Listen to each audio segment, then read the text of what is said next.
Bonjour. En fait, un dernier exercice là, où on va étudier la fonction f de x égale 2x moins 1 exponentielle de x pour x appartenant à R. Bon, alors premièrement, calculons la dérivée de la fonction f. Bon, alors moi, ce que je vois déjà dans un premier temps, c'est que ici, on est en présence d'une fonction du type u fois v. Alors, u fois v, avec u égale 2x moins 1, v égale exponentielle de x, u' qui vaut donc 2, et v' qui vaut exponentielle de x, en effet. La dérivée d'exponentielle de x, c'est exponentielle de x. Bon, alors ma formule me donne quoi? F' de x égale u'v plus v'u. Alors, u'v, u' ça fait 2 fois exponentielle de x, plus v'u, plus exponentielle de x, fois 2x moins 1. Attention, je le mets bien entre parenthèses. Ok. Bon, maintenant je vais regrouper tout ça en mettant encore une fois en facteur l'exponentielle de x, donc facteur de 2, plus 2x moins 1, ce qui me fait, moi j'ai de la place, f' de x égale, bon, ici j'ai 2x, plus 2 moins 1, ça fait plus 1, multiplié par exponentielle de x. Question suivante. Étudier le signe de f'. Bon, c'est la fameuse phase 4. Bon, exponentielle de x, c'est positif. Donc, f' est du signe de 2x plus 1.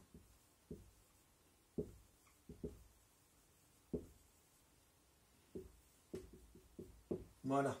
Bon, je vais résoudre. 2x plus 1 égale à 0. Ah non, ça c'est pas bien de dire ça. Voilà. Alors maintenant j'y vais. 2x plus 1 égale à 0. J'envoie le 1 de l'autre côté, ça fait 2x égale moins 1. C'est-à-dire x égale moins 1 demi. Je fais mon petit dessin. Moins 1 demi, c'est là. C'est une droite qui monte. Donc ça veut dire qu'avant elle est négative et après elle est positive. Ça c'était donc pour le signe de ma dérivée. Troisièmement, oui, donner le tableau de variation. C'est parti. Alors x, f', alors on est sur R, c'est-à-dire de moins l'infini jusqu'à plus l'infini. Et on a vu qu'il se passait quelque chose en moins 1 demi. En effet, à cet endroit, la dérivée s'annule. Alors, avant moins 1 demi, elle est négative et positive après.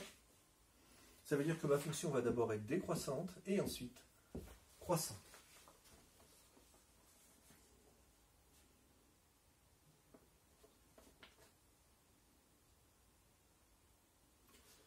Bien, bon, je vais quand même rapidement donner...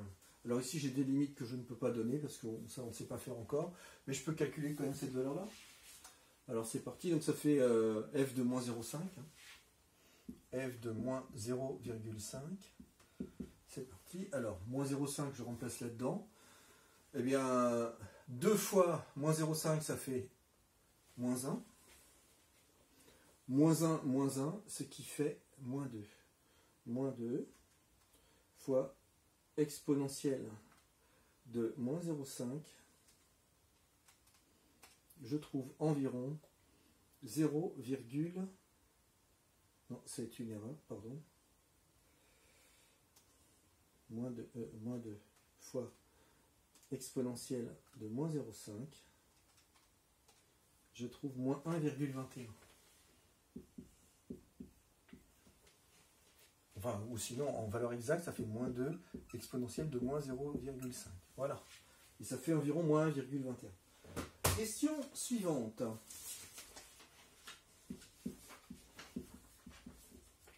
Question 4.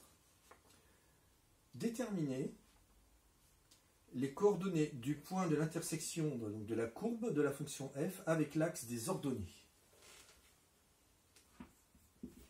Avec l'axe des ordonnées.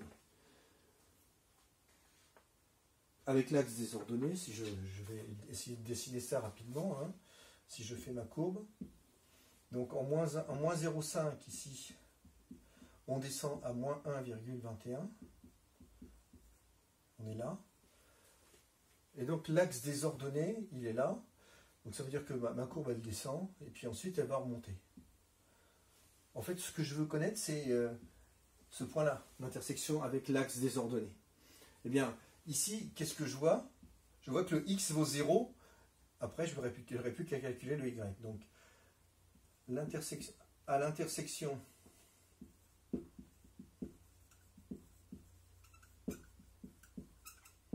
avec l'axe des ordonnées,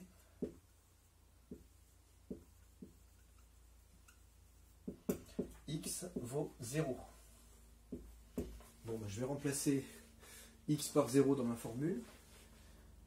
F de 0, il vaut combien ce truc-là? Ça fait 2 fois 0 moins 1, moins exponentielle de 0, c'est-à-dire moins 1. Voilà, ici je suis en moins 1. Donc si je veux répondre proprement à la question, déterminer les coordonnées du point d'intersection. Le point d'intersection, je vais l'appeler I. Il a comme abscisse 0 et comme ordonnée moins 1. Voilà. Dernière question. Déterminer l'équation de la tangente à la courbe au point d'abscisse 0. Ah, ici, on va avoir une tangente, là. On nous demande, bien entendu, son équation. Ça, c'est un vieux truc hein, que nous, on sait très bien faire. Alors, je vais essayer de garder quand même ce dont j'ai besoin, à savoir la dérivée.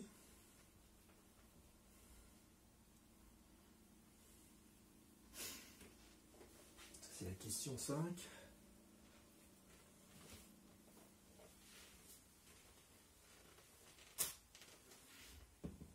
Alors, je me rappelle que la dérivée, ça vaut 2x plus 1 exponentielle de x. Voilà. Bon alors, la tangente en 0. Bon, c'est parti, hein, tangente en 0. Je vais mettre d'abord ma formule. J'ai une formule hein, dans le cours qui me donne l'équation de la tangente. Cette formule, c'est y égale f' de a, facteur de x moins a, plus f de a. Ben oui, d'accord, mais ici, pour moi, a vaut 0, donc y égale f' de 0, facteur de x moins 0, plus f de 0. Bon, ben f' de 0, je vais le calculer. C'est 2 fois 0 plus 1 exponentielle de 0. Là, ça fait 1 fois 1. 1 fois exponentielle de 0. Mais comme exponentielle de 0 vaut 1, ça fait 1. Donc f' de 0 vaut 1. Et f de 0, je l'ai calculé tout à l'heure, il vaut moins 1. Bon, ben, j'ai plus qu'à réécrire. Y égale. Alors, f' de 0, c'est-à-dire 1, facteur de x moins 0, plus f de 0 qui vaut moins 1. Donc, je mets moins 1 directement. J'ai plus qu'à simplifier. Donc ça fait y égale x moins 1. Voilà, il faut impérativement se rappeler de cette formule et savoir calculer l'équation d'une tangente. Merci pour votre attention.